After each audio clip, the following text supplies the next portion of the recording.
It's my great pleasure to introduce the next speaker, who I've known for approximately 5 years.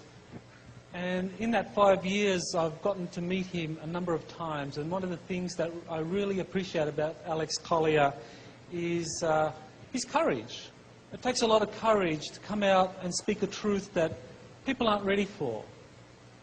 And to tell people that you've had face-to-face meetings with extraterrestrials, human-looking extraterrestrials, who have given you these incredible insights and information is not an easy thing in a very skeptical world, and you pay a very heavy price, and it takes a lot of courage to do that.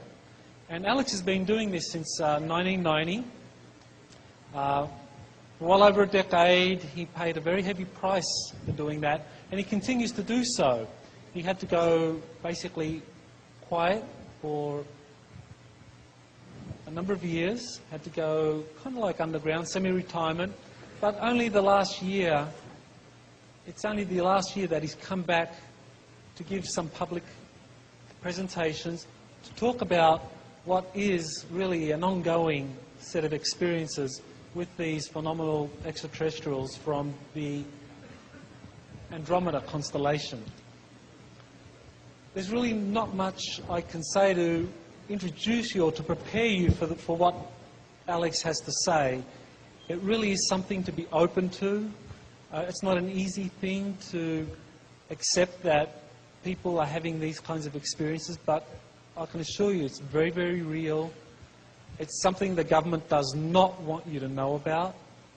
They are happy to let you know about scary stuff happening out there, but they don't want you to know about the experiences with really benign, loving, beautiful beings from the stars that are here to help us evolve to our next level. And so with that, I am honoured to introduce our next speaker, Alex Collier, who can really open us up to this remarkable phenomenon. Alex. Thank you, Michael. Thank you. Hi, ladies and gentlemen. Thank you so much for attending this presentation. I want to thank Dr. Sala and Angelica and all the staff for this incredible conference. It's just remarkable, and my wife and I are thrilled to be here.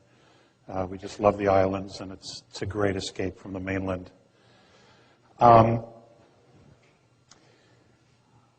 What I don't want to do today is go into a lot of background. There is more than enough information out there. I know if you just type in my name, some things will come up, okay, both pro and con. And I would just encourage you to research it and make up your own mind. What I want to do, though, is I want to just get right into it. I'm traditionally a very slow starter in a talk, and I want to avoid that. The bulk of the talk will be about mentorship. I want to spend about 15, 20 minutes just kind of bringing you up to speed with things that are going on in the world. Obviously, I'm going to assume you're all paying attention to what's going on. The world politically is changing dramatically. We are moving towards a fascist world government. Individual liberties and rights are disappearing all the time. In fact, here in the United States, the only reason we have a Bill of Rights is because of the Second Amendment, because they haven't figured out how to get the guns. The Constitution is essentially gone. They're doing whatever they want, whenever they want, regardless of the boundaries and the chains that the Constitution limited them to.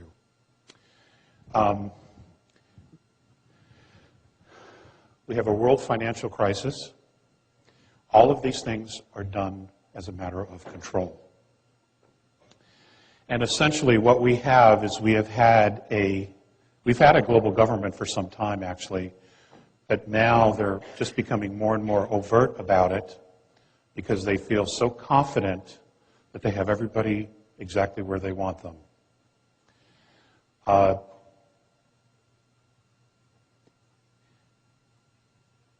the next couple of years are just going to be absolutely amazing. It's going to seem like 50 years, all the changes that are going to occur. In the end, however, we will look back at it and say, my God, what a blessing. Because clearly what we're doing and what we have created for ourselves isn't working. It has only detached us so much, not only from the earth, but from who we actually are as souls, as beings. So it's not sustainable in any way, shape, or form. Even if the governments of the world came clean and said, okay, we are colonizing Procyon and Altar, and we have found all of these resources, and we're bringing them to the earth, and everything's going to be okay, it is still unsustainable. And the reason for that is we are not living a spiritual life. And that's what we are. We're spiritual beings. Okay? We are not a natural resource to anything or anybody. And over the years, being with Morine and Phaseus of the constellation of Andromeda and others, what's been very difficult for me, the learning curve for me was being able to shift my perspective to how they view us. And that's been a real challenge because, this reality is so real. It is so solid. And having been born and raised a Catholic and come from a very large family, gone through the dogma, the indoctrination, that many of us have gone through as kids, it's been pretty tough to just push it away and just take that huge leap of faith that, okay, this is all wrong, or it isn't sustainable, it isn't right. I'll just take that leap, that risk, and just kind of move away from it, pretend it isn't there, and try something different. There have been enormous challenges. And I know I'm speaking to the choir. I know that this is a very evolved group, and I know that you have all gone through that. Vision quests, tremendous losses in our lives, all of these things challenge us. And those events help define who we are and who we've become.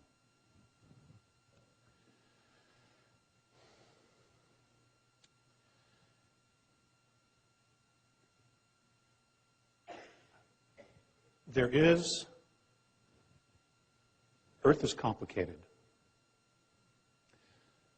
There is a darkness that is here, that is present on Earth, and under the Earth, and around the Earth.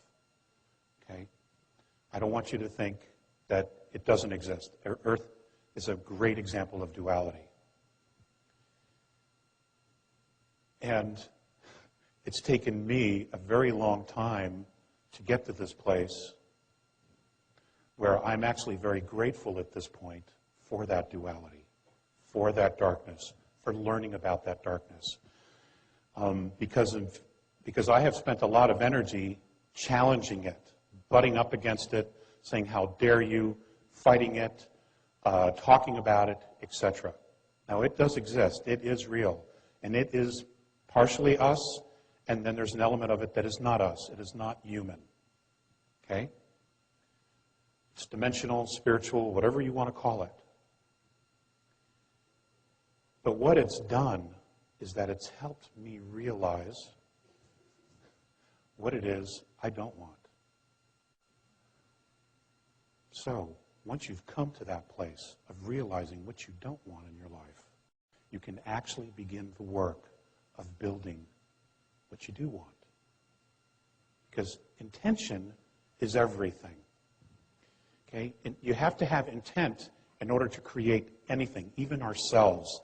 There had to be the initial intention to want to experience, to want to create physicality, to want to leave eternity to come down and begin this journey of physicality. Whether it's here on Earth, whether it's in Andromeda, the Pleiades, Orion, it doesn't matter. They're all doing the same journey. We're just at different levels. That's all. And I can tell you that the Andromedans, which are fifth density beings, they wouldn't want to walk third density. I've given them plenty of opportunities to trade places with me. No, they weren't interested at all. Okay, not interested at all. In fact, one of the things that the first time I kind of put it out there was Morine and Phaseus looked at each other, and Morine said to Phaseus telepathically, because they're telepathic, how would we ever use money? Because they don't use money. They don't have a monetary system. It's completely, they just don't go there. Okay? So they didn't understand it. And if you've looked at some of the research, I did a presentation on money for them. Morine had asked me to do that. And after several contacts of going through this presentation, Phaseus just looked at me when it was over and he goes, I don't understand. Why do you have to pay to live on a planet you were born on? Okay? And that question still haunts me to this day.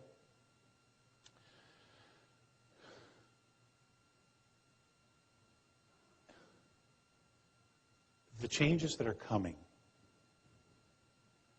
are going to be nothing short of profound. Now, I know there's a lot of talk about 2012. I don't know the exact dates. I don't think anybody does, because we are still creating our future. We're creating it every day, every moment, individually and collectively. But there are some remarkable things that are coming out, not only in science, medicine, where quantum physics, and there are many wonderful speakers here at this show who are talking about that, and there are many other people out there in the world talking about these things, where they're literally proving that there is so much more to us than we've ever imagined. For a lot of you, it's like, duh, we already knew that. We've been beating that horse for years, trying to get people to come into that place, to finally get it. Okay? Well, miraculously, people are starting to get it. At least they're asking the questions, which is huge. Okay? They're open to the idea of, well, maybe there is more to this. The biggest leap that the extraterrestrial races are excited about is the idea of us being open to extraterrestrial life, number one, and number two, to the idea of letting go of our dogmas. Because if we cannot let go of the dogma, we cannot embrace other possibilities. Because what we're going to find out is that many of the dogmas that we have held as cherished truths were false all along. And we have been building civilization on lies. And that's why none of it has held up. There's also a program that a gentleman by the name of Cliff High has created called Half Past Human, WebBots. I don't know if any of you are familiar with it. I would suggest you research it. It's fascinating. And, cliff notes of it, essentially what it is he has created spiders and he puts in looking for verbiage and words, and he's been able to essentially tap into the entire global internet of language. And what he's tapped into, I believe, is the subconscious of humanity, which is fascinating. It's dire, it's grim, but if you realize the conditioning we've had for Armageddon, to believe that Armageddon had to occur, that there had to be an end of the world, that there had to be a final judgment of everything we've done, then it only makes perfect sense that this would be the steps that we would take to get to that place, to prove ourselves right. The truth is, we don't have to create any of that. Okay? It's an opportunity for us to take a look at these possible scenarios and say, you know what, I don't want that. I'm done with that. Okay? I'm choosing this, and then we can start to build and create something different. And that's literally where we are as a society, as a humanity. Okay? In service to each other, we will remain free. And it's about freedom. All of this is about freedom. Free will and freedom. True liberty. Earth was never meant to be a slave planet. You were never meant to be slaves. And you should absolutely resist going there, because it is not who and what we are. I can't say it any simpler than that. Now, it doesn't mean that you just turn the other cheek, and it doesn't mean that you don't stand up for yourself. You have to. To do nothing, to say nothing, you're condoning the actions of others. That doesn't mean you have to march, but what you should do is make the choice. Send your intention out every day, every moment that something comes your way that you're not happy about. Send an intention to change that situation. It will create a sphere of energy, of conscious energy, which is happening already around the world. I know this is somewhat of a review here, but I will tie this into where we're going with the presentation. What's fascinating also is that I move in a lot of different circles. I have been in aerospace for a great deal of time. I have worked with the military on many different levels, in lasers and network security, things like that. What's fascinating is that these guys are actually starting to get it. They really are. And there are quite a few issues within the ranks where they realize that the path we're going can only lead into the destruction of the country and to world war. And they don't want to go there. And there's a lot of pushback. A lot of pushback. They're beginning to pull back the other way. The veterans who have already been through this nonsense, they already know. And they're digging in, and they're getting ready to say no. So this is all very positive. It may not look like it because there's a lot of friction, but it is positive because what we're doing is we're standing up and saying, you know what? Enough is enough. And that is the first step. It really is the first step. That's encouraging to many of the extraterrestrial races who have been sitting up there watching us, who have been visiting the Earth, who have been in underground facilities in the ocean, who have been interacting with humans and having contacts with many different human beings all over the planet. Billy Meyer is not the only one. There are many. They're encouraged because now they feel like they have something to work with. Because whatever they do to intervene, to intercede, it has to empower us. Otherwise, it's futile. If we will not take responsibility for ourselves, for our homes, for our planets, for each other, there's nothing to work with. They're extremely encouraged. So much so that the Andromedan Council has begun discussing mentorship of Earth. And as of right now, there are 4 races who have already signed up. And genetically, they are connected to Earth. Now, genetically connected to Earth means that they have been here in the past. They have probably been some of the gods worshipped who have left offspring and have created civilizations. Okay? Here. And we're the remnants of it. This is why we have already so many different races. There's a lot more to all this. We also have a situation where our solar system is moving through a very particular part of the galaxy. We are moving through a plasma belt. We are moving through the galactic plane. And this causes a lot of shifts. It changes everything. It's like the ultimate Mercury retrograde. Okay. which can be pretty scary, actually. So, I'm going to sit down.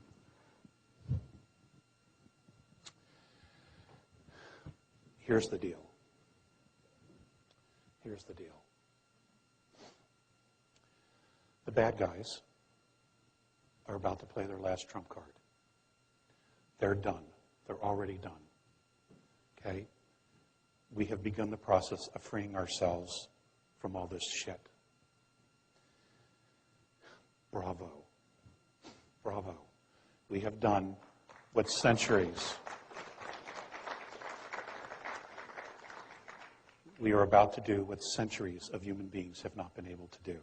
And that is get the big picture and realize that we are all one. That no matter how much we disagree, you're my brother, you're my sister, and there's nothing I can do to change that. We have to figure out how to live together, and in reality, we can live together. We can. It's ridiculous to think we can't. In fact, we have to really work hard at not learning to live together. Okay? War is the enemy. It is not the solution. It has become the enemy. We have technology that we simply cannot control, and we have technology that we don't even know about. Free energy, you've heard Mr. Allen's talk last night, for those of you who are here. There are many others talking about free energy. We have it. In fact, cold fusion has been nailed. It does exist. A program working under DARPA has solved it, and literally for under $2 million, they can build a system that can power a city of 50,000 people indefinitely. It's a done deal, but they're sitting on it. They're sitting on propulsion systems that could take us to the stars. They're sitting on magneto drives that we could put in automobiles that can run forever. Electric cars. They're sitting on this. Even though you paid for it, we built the technology, okay? We don't own it. Private corporations do. But that's okay. That's okay. Because in the end, they won't be here, okay? They're done. Okay, it's all done. Now, what we have to focus on is what we want to create. Mentorship is not where we are saved, we are rescued. They're going to come down and police our streets. That is not what this is about. Okay? In their opinion, the idea of mentorship is to show you the possibilities. And the first thing that they would do would be, number one, to introduce us to ourselves. Give us some real, genuine history, and probably show us on the planet where that history is, so we can then again dig it up and prove it to ourselves. This is who we are. This is where we come from. This is what really happened. Okay? And this is where all the programs of war and hate and greed have come from. Okay? These are all learned behaviors, ladies and gentlemen. These are all learned behaviors.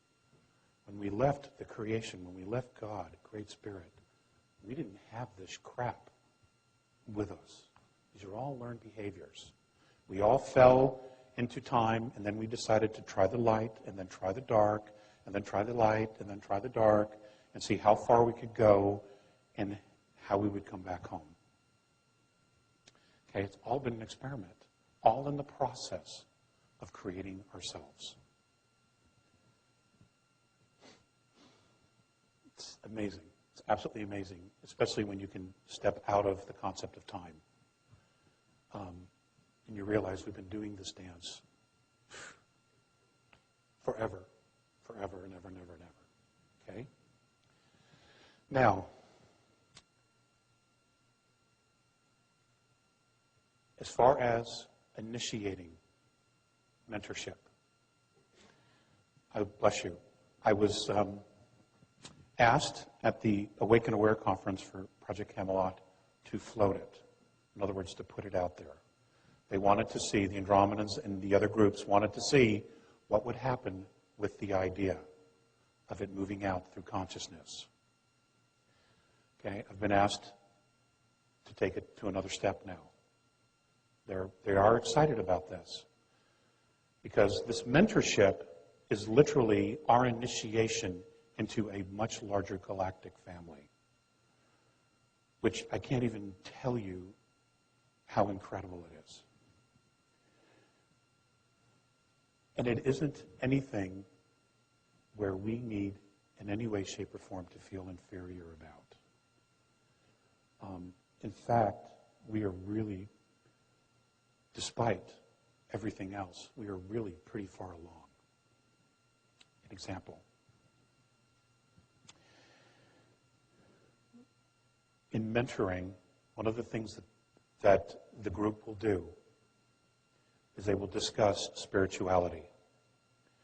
Now, in discussing this, I have been told that there will be at least 4 or more perspectives on spirituality that will be presented to us, not just one. They all have things in common, but different civilizations have different ways of expressing themselves. And there isn't just one way to express yourself. This is a very touchy subject, which is why I'm bringing it up first, regarding spirituality. Okay, these are not religions. These are not dogmas. These are things that you will be able to test yourself, prove to yourself about yourself. Okay? It'll be about the science of the soul. Hard physical proof that you do exist as a soul. So there's no more question. You know you live beyond. You know that you retain consciousness. You know that you have cellular memory. And the reason you have cellular memory in your bodies is because of your soul.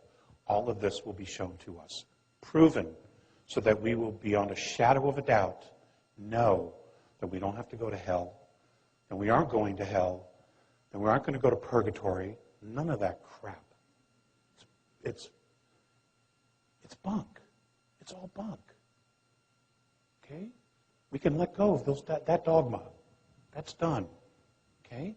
There is karma, but we set that up for ourselves. Those are all lessons. But you can balance those things. And we'll cover that a little bit. Technology. There was a lot of things that I had a lot of questions regarding technology, free energy, things of that nature. According to Mornay, we pretty much have most of what we already need. It's just been suppressed in the technology sphere. In fact, we have technology now that we're using every day that we could improve dramatically to make it last forever. Circuit boards.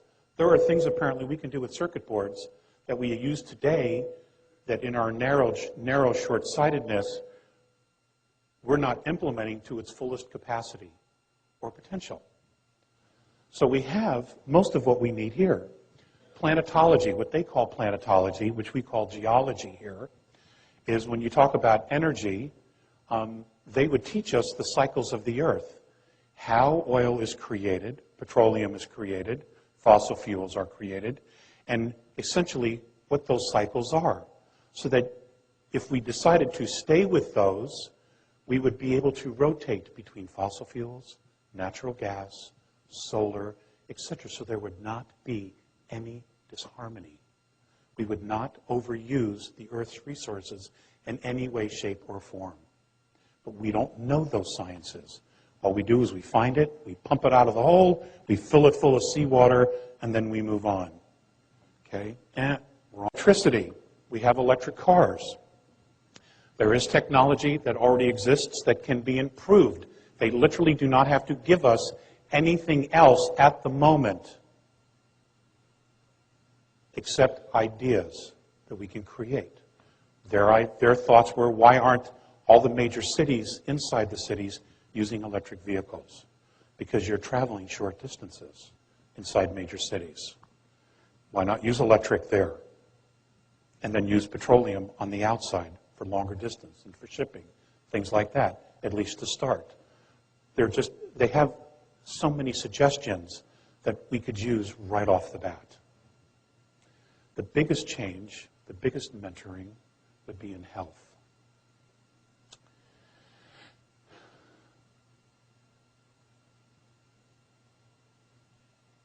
They have a camera, a holographic camera. And it was interesting, Mr. Mellon Thomas made reference to this last night in his talk. They have this camera, and I've talked about this in the past, where they take a picture of you, and it's a holographic camera. It's you from inception to now, physical.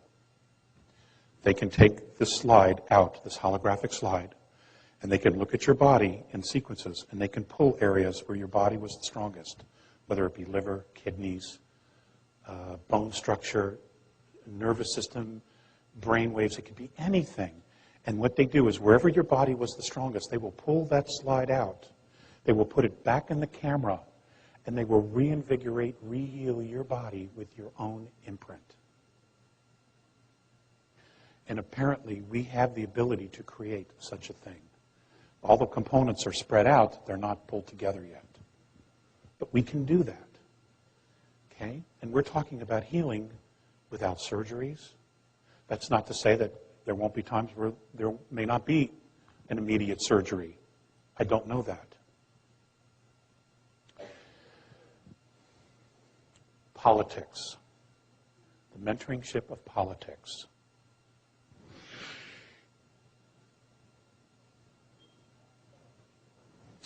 They consider politics and religions the same thing. Okay? And this is the area where they're very reserved regarding us. And the reason for that is, how will we know? No, let me rephrase that.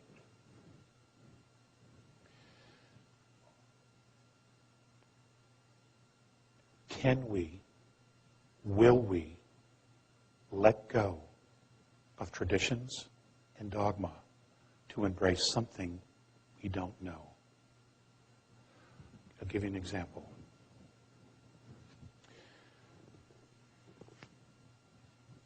A Bill of Rights, individual liberties.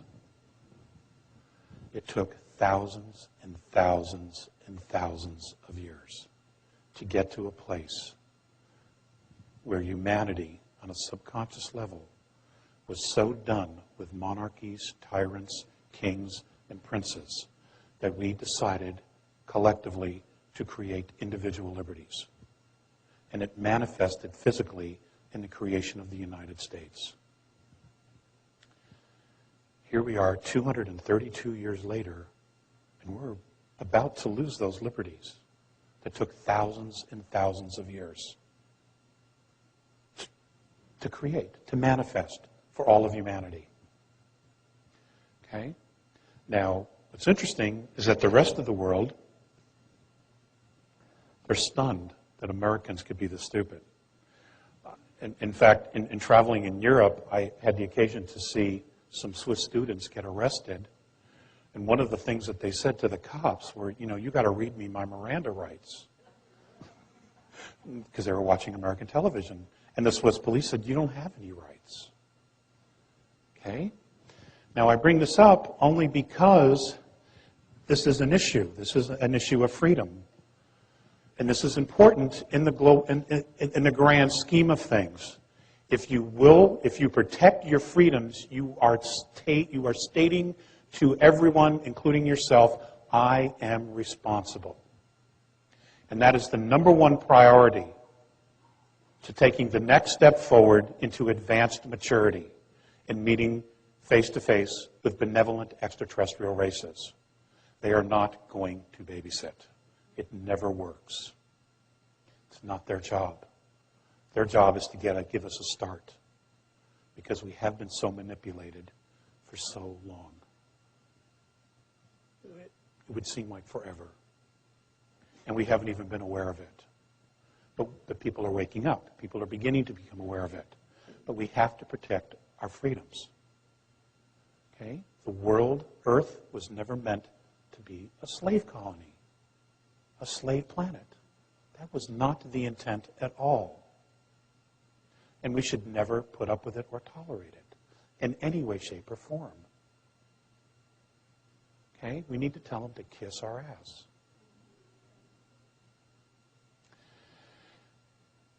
So that's the big concern. Will we make that leap? Will we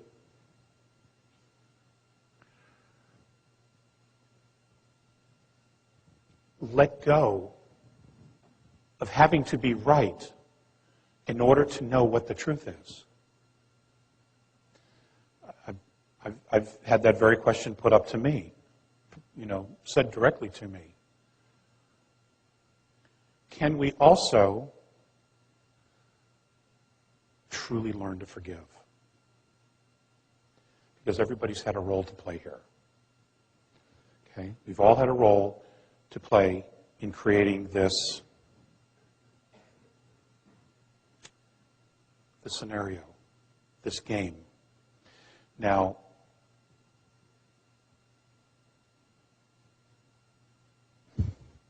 this whole thing about advanced maturity, this whole thing about extraterrestrial life, this whole thing about a resurgence of spirituality, this whole thing about relearning Mother Earth and living in harmony, and finally, giving the indigenous cultures their due and their acknowledgement because they were right all along. Okay? We were wrong. Civilized, industrial civilizations, they're not in balance.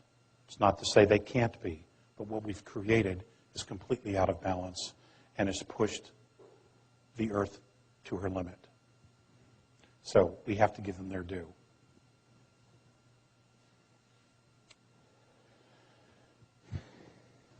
This is all about us. We are the ones calling this forward. We are the ones who have asked for this. We are the ones who are making this change ourselves, within ourselves. We are the ones. This isn't where... Well, nobody else is responsible for this but us. Okay? Apparently, on some level, we have decided this is as far as it goes, whether it's conscious or not, globally, but there's enough of it, enough conscious people who are making these choices to decide that this is as far as it goes the way it is. And it is ending. It is ending. Life, the way we have lived, is going to be changing. Okay? It could happen very quickly. It could happen somewhat gradually. Gradually would be better. But right now, it looks like it's going to be happening quickly. Now, is the world going to end? No, it's not going to end. That's not our destiny. We didn't work this hard and go through this much crap just to have it end. Okay? No, that's not how it's going to go. But there is going to be change. And it's going to be physical as far as our bodies. It's going to be physical as far as the earth. And I think psychically, that's going to be the biggest challenge for everyone. Because we have lived a predominantly material life, only to find out that all the energy we put into investing in creating a material life has done nothing to fill us. And people are going to have their own dark nights of the soul when they come to that place and they look at themselves and they just say, oh, shit, it was all for nothing. Okay? And I know lots of people who are going through that right now, especially men. They did all the right things, said all the right things, worked all the right jobs, dedicated themselves, gave themselves away, all to find themselves completely empty. And they're having to look at that. And they're having to realize everything that they had been taught, much of it, wasn't what it's about at all. It's not what it's about. It's going to bug the men the most. Ladies, you're already so intuitive. You're just, I know, I told you so. Yeah, I already hear it. I told you so. Okay. So I said it for you. Okay? But the guys are going to have to reach down deep inside of ourselves, and we're going to have to look for that intuitive peace. We're going to have to learn to trust that intuition and not just our ability to mentally strategize everything that's going to happen in the world. Well, if this happens, I can do that. If that happens, I can do this. If these two things happen, well, I can do that. But then there's this, so I need to compensate for that. I mean, we make ourselves crazy doing this, okay? Because we haven't really learned to get to that place inside where we just learn to trust the flow. Because we've not embraced the flow in a very long time. Now, I don't necessarily mean the gentleman in the group here, okay? But I am talking about the outside world. There are a lot of people really struggling because they've done all the right things and they cannot understand why it doesn't work, okay? And they're blaming God, they're blaming their relationships, they're blaming everything, the government, and it isn't any of that. It's just that we've been on the wrong path and we've been building the wrong kind of life. And now we have an opportunity to do something different. But, well, it's not a but. But what we need to do, though, is we need to focus on what is it that we want to create. What does a planet of peace look like? What does a planet without war look like? Do we still want to have a planet that has a monetary system? Do we want a planet where there are no pharmaceutical companies? We just use natural ways of healing, color, light, and sound. You know, these are not overnight transitions, but it's a preparation. And those of us who have gotten it and have been talking about it for 20, 30, 40, 50 years, you're now finding yourselves coming to a clearing, and there are going to be people waiting for you saying, how did you know? Can you teach me everything? I need to know now everything. Because our survival instinct is so strong. And we realize that the system we have isn't working. It's coming apart. And we're blessed that it hasn't happened all at once, that we can take this gradually. But it is happening. Okay? The blinds are being lifted. People are coming out of their comas. And this is what it's about. And it's happening in all walks of life.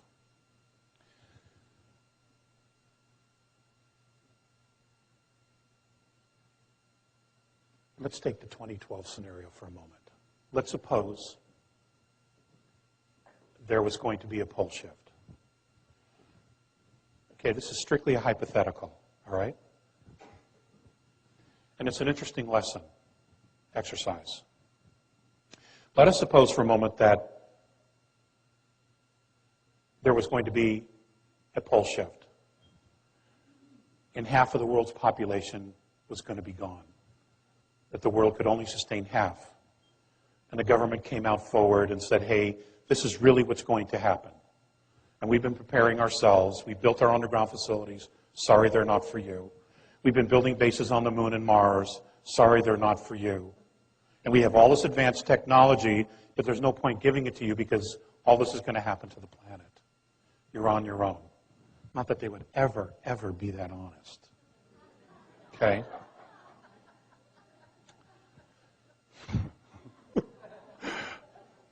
Okay? Well, let's just suppose. So let's suppose you now knew for a fact that we had a year and a half to 2 years. No one knew who was going to make it. You didn't know where the safe places were. What would you do different with your life? What would you do with those last 2 years? Would you start selling real estate? Right? Would you become an artist? Would you allow yourself to fall in love again? Would you allow yourself to give forgiveness that you've been denying someone? Would you want to heal old relationships? Would you want to write a book? Would you want to travel? Would you want to learn to swim? I mean, whatever. What would you do differently if you knew you had 2 years? Now, I'm talking about as a planet. Now, individually, people face these realities every day through disease, cancer, and the such. You know, and they're the bravest people in the world because they know. They've been given a diagnosis that's terminal. Many don't die, but others do. But they live with that every day. And every day, they have the courage to get up and keep doing whatever it is that they want to do. What would we do differently as a society, as a global planet? This is not just an American issue. This is a planetary issue. And I have to tell you, the extraterrestrials don't see us as Russians, Chinese, Americans, Japanese. They don't see any of that. We are one race. Irregardless of our differences and our languages, we are one race to them. Only we don't believe that. We're the only ones who don't believe that. Okay? What would we do differently? What would you do with your life? How would you live it? Would you be the most benevolent person you know? Would you go the other way? You know, would you be a gangster? You know? Would you sing love ballads or would you sing rap? You know, everybody.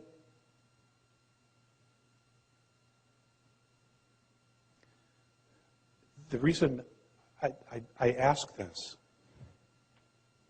is that the future isn't set.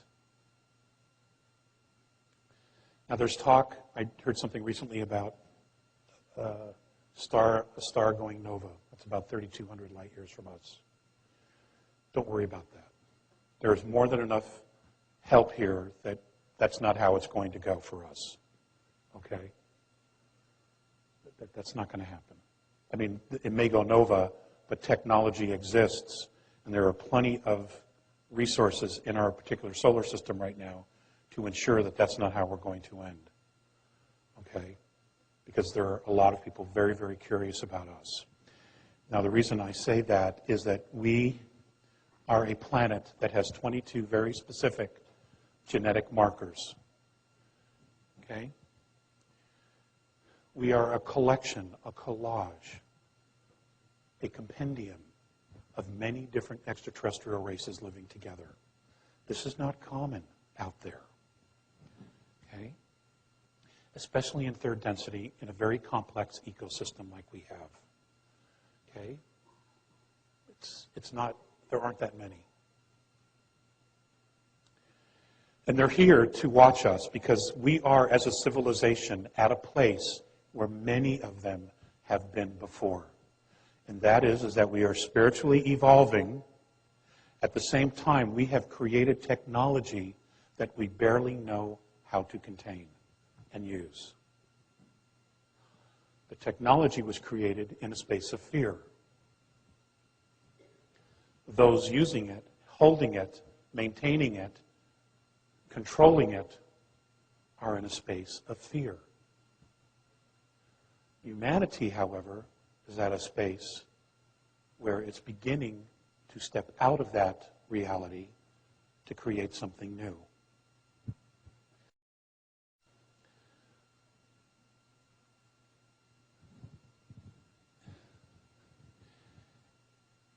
You know, we've lived in the duality of light and dark.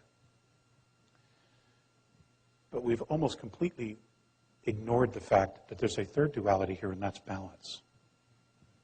Okay? We have always been somewhere between the two, never realizing that the balance is actually its own duality as well. And none of us have given that space enough credit. And we certainly don't teach that in our spiritual philosophies or religions of the earth, of just finding the balance. Many of the indigenous cultures have known that all along. You know, they've known about the balance. And in saying that, I brought that up specifically because what needs to be acknowledged here is that the United States changed the world. It changed its perspective. It changed the direction. Up until now, it has probably done more good than harm.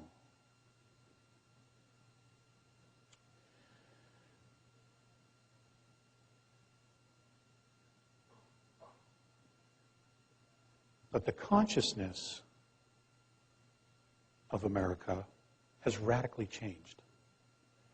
For the last 60 years, we've been creating enemies, fighting enemies, creating enemies, fighting enemies, fascism, communism, tyranny, and then creating tyranny, communism, fascism, so much so that we have now, that our government has now become the monster that it has been fighting all along.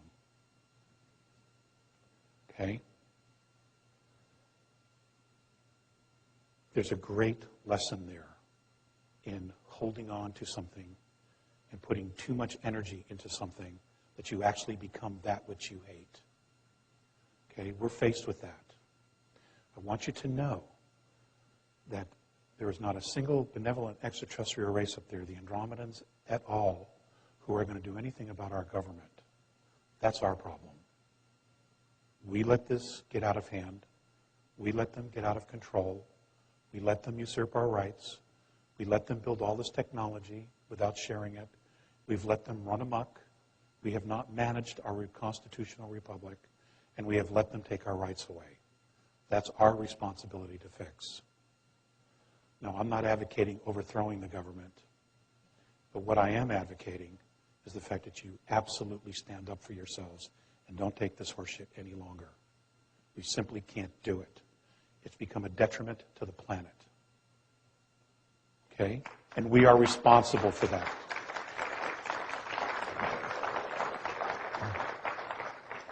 Now, having said that, and this is an unintentional plug for Dr. Sala's book, okay? But I was going to talk about this anyway. In the late 50s, the United States government signed a treaty with an extraterrestrial race who they believed to be benevolent. And agreements were reached, and there were terms to that treaty. And shortly after that treaty was signed and agreed upon, the extraterrestrials broke the treaty, because technologically they were far more advanced than we believed they were. Okay, so the government was tricked into it. However, we called that upon ourselves. We brought that experience to us because of our treatment and our behavior with treaties. Just ask the Native Americans. We signed 263 treaties with the Native Americans, and we broke 263. And it goes on and on and on. So if you need proof of karma, there's one for you.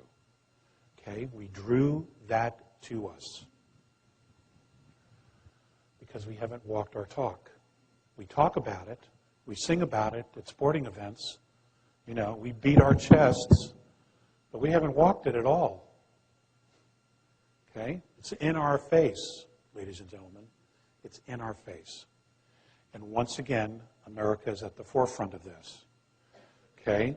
This economic crisis, in the end, will be a godsend, because what will happen is the ridiculous laws and restrictions and regulations we have put on ourselves will all fall away because there'll be nobody to support them.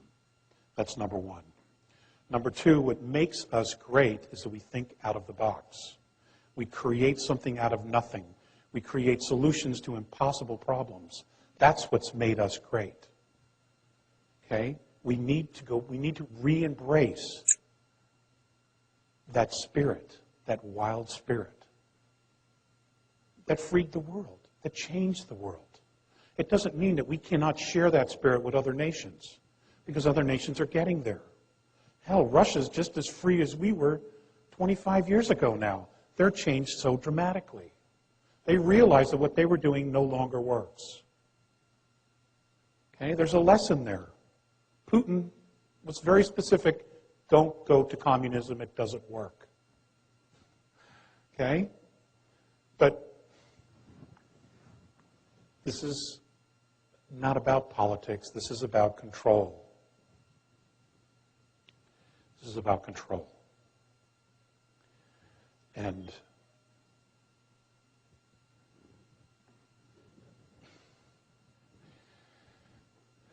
it's about you. It's about me. It's about us. It's about our kids. Okay? It is time to create something different. All you need to do, all of that I've been asked to tell you, is to consciously, intentionally start thinking about what the world looks like. What a new world looks like, the way you want it. Okay? Do you want centralized government? Do you want a monetary system? Do you want to use fossil fuels? Do you want free energy? What is it that you want? Okay? We cannot allow a handful of people to decide the direction of all of humanity. They are only going to be self-serving. This is our responsibility. Because this is our reality. We're creating this together. And if we embrace that, if we take responsibility for creating all of that reality, we can change this so fast it'll blow your minds. Because we're all extremely powerful. Look at what we've done. Look at what we've done already. It's stunning. I mean, an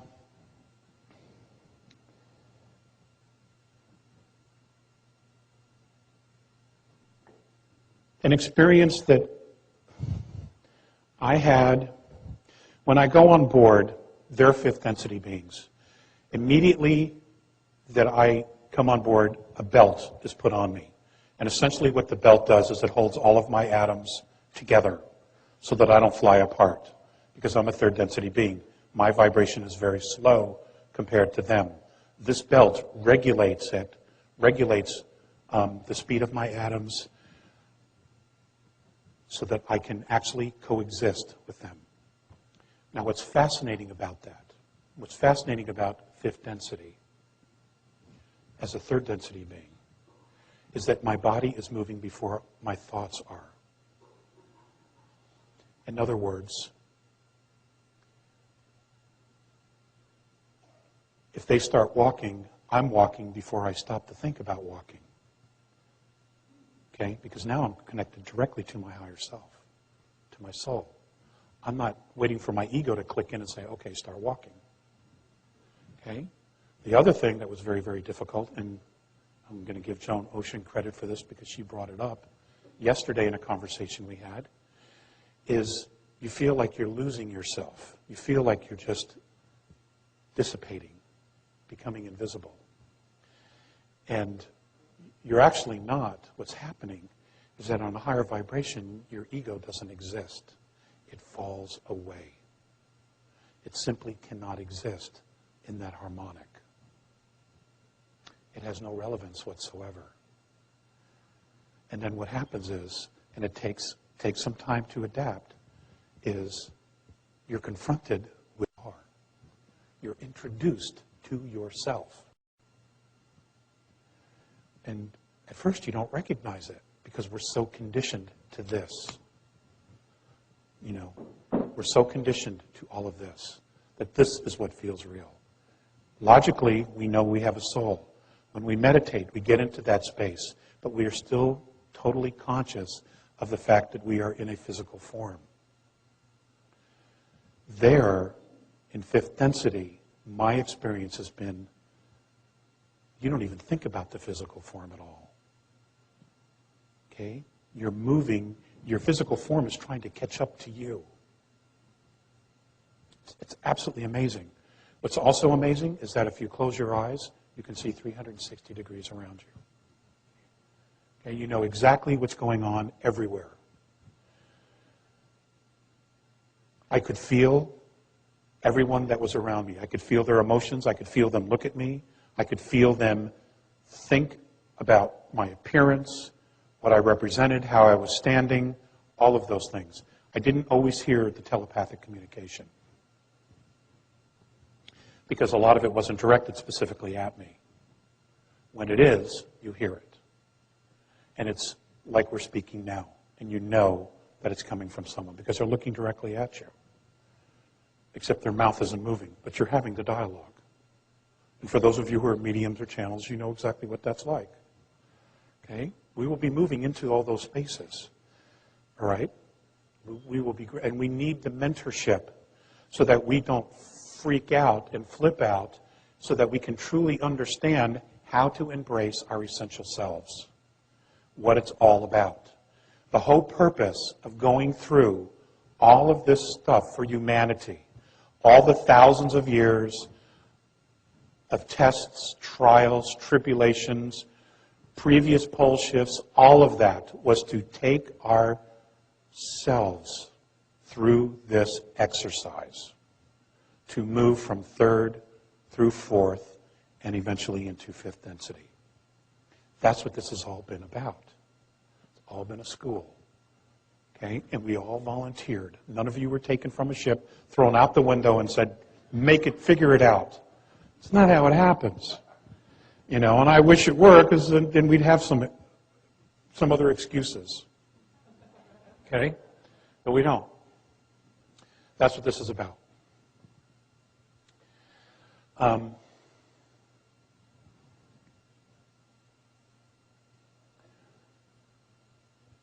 More and more people, probably many of you in this room, are going to begin to have contact. It's happening. It's going to happen all over the world. Okay? It's going to be picked up exponentially. Many of the races who have been here studying us, and I would suggest that you research the work of Colonel Wendell Stevens, because he's the foremost authority on contactees around the world. His books are available. There have been many, many races here studying us. They know us better than we know ourselves. And many of them are stepping forward and are going to be stepping forward to say, okay, we are going to participate in this process to help move us along because they understand us. They've been here around us, amongst us. They've observed us. They know the challenges we have. Okay, many of those specific races have been in exactly the same place as we are now. And they knew how to get through the hurdles, and they knew how to get through the traps, or to avoid the traps that apparently we may be stumbling into here. Okay?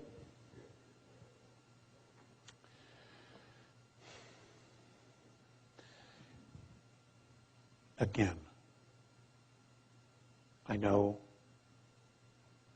many of you in this room, if not all of you, have devoted an amazing amount of time into developing yourselves, into finding your balance, to finding your strength, to finding out who you are, what you are, and to find out exactly where you are so that you know where you stand. Okay? Bravo. You deserve every accolade there is. The next step for you, now that you've been there, is to help create the world. What is it that we want the world to look like? Okay? It's us. We have to do this. No one else is going to do this for us. It has to be a grassroots level. All it takes is conversation, discussion. You know, if you put out the intention, I need to know about this information, and you put it out and you keep putting it out, even if it's just for 10 seconds a day, you will draw that information, that knowledge to you. The right people will come to you. The opportunities will come to you. You have to trust that. I'm learning to trust that. Because I'm a guy, I still overanalyze everything. Okay? But my wife is kicking my ass in that direction and making sure I get that. And I love you for it. Okay? This is all about us. We have drawn this entire experience to ourselves, so we need to own it. And the faster we own it, the more empowered we will become about the process. The more it'll make sense to us, the more intelligent we can discuss it. And as this process begins, people around you you'll find yourself in a position of leadership. Okay? You will find yourself being the teachers. There was a great line in Sterling Allen's presentation, quote, where he said, if you're one step ahead of the world, you're a genius. If you're 2 steps ahead, you're a crackpot. Okay? It was a great line. So I borrowed it. We've all been crackpots. Okay? Soon we're going to be geniuses. But that's when the real work begins. Okay, and the idea is to try to get everybody else up to speed. Do what you can. Just do what you can. Don't overextend yourself to the point where you can't keep yourself centered and balanced. You have to keep yourself centered and balanced. Okay? It's not necessary for you to save the world or to want to save the world. If you become the example, it will reflect and other people will get it around you. And the tide is definitely changing. The frequency is changing. Again, I want to put this out there one more time. If you had 2 years left to live on Earth, what would you do with your life? What would you do? Just think about that. What would you do? What would you do differently? If you wouldn't do anything, bravo, you're there. But if you would do something differently, what would you do? What would make you happy? Okay? My wife has a great expression. We're all sitting on the G waiting for the O. Okay?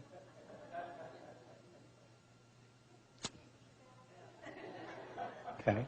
My wife, Audra, has a great saying, and it's we're all sitting on the G waiting for the O.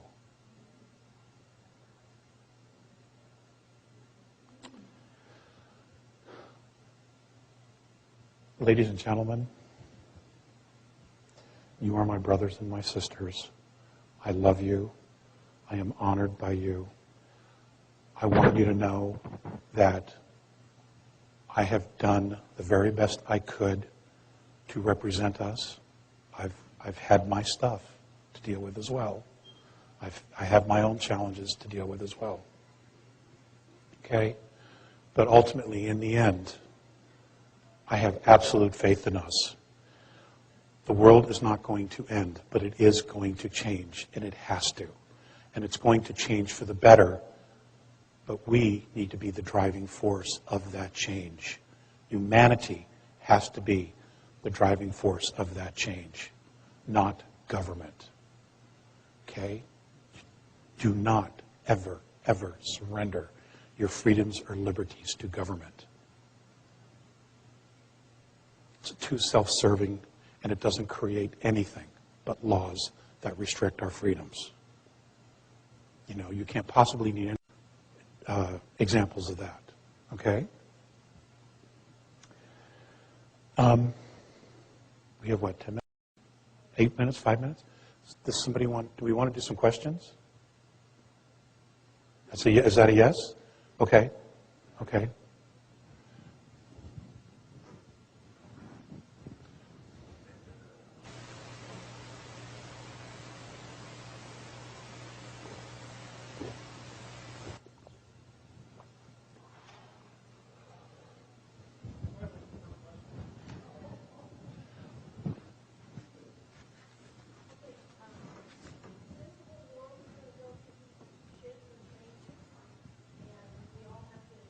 Up, for what is right, true to our spirit.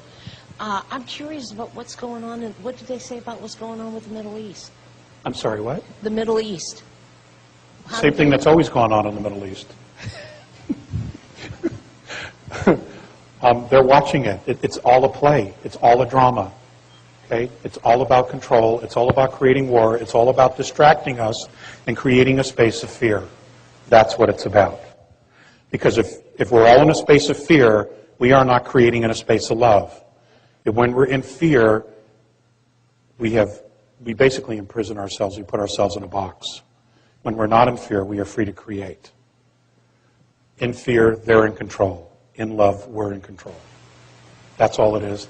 It's the same drama that's been playing itself out for 4,000 years. It's the same thing.